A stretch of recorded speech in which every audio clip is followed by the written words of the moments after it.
క్యాంపెయినియన్ voting అంటే చాలామందికి తెలియదు. అసలు ఇప్పుడు ఓటు వేసే వాళ్ళకి గూడా కొంతమందికి తెలియకపోవచ్చు.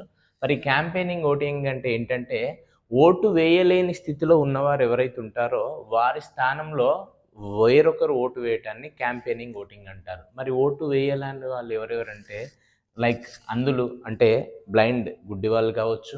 అట్లాగే పక్షవాతం పెరాలిసిస్ పేషెంట్స్ కావచ్చు. పక్షవాతం వచ్చిన వాళ్ళు, కాలు చేయి పైపోయిన వాళ్ళు. అట్లాగే ఓటు వేయలేని స్థితిలో ఉన్నవారు కావచ్చు.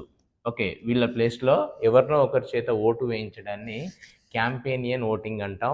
ఇది మన ఊర్లలో గూడా చూస్తా ఉంటాం. మనం వాళ్ళకి అంటే లైక్ ఆటోలిచ్చి పంపించి ముసలి వాళ్ళు ఎవరన్నా ఉంటే ఓటు వేయలేని స్థితిలో ఉంటే తీసుకొచ్చి వాళ్ళతోటి ఓటు వేపిస్తా ఉంటారు గదా! దీన్ని క్యాంపెయినింగ్ ఓటింగ్ అంటాం. వాస్తవానికి దీనికొక ఫార్మ్ ఉంటుంది. దాన్ని ప్రొఫార్మా అంటాం. ఆ ప్రొఫార్మాని ఫిల్ చేయాల్సి ఉంటుంది. కానీ అదంతా ఎవరు ఫిల్ చేస్తారని ఎలక్షన్స్ ఆఫీసర్ దాన్ని ఫిల్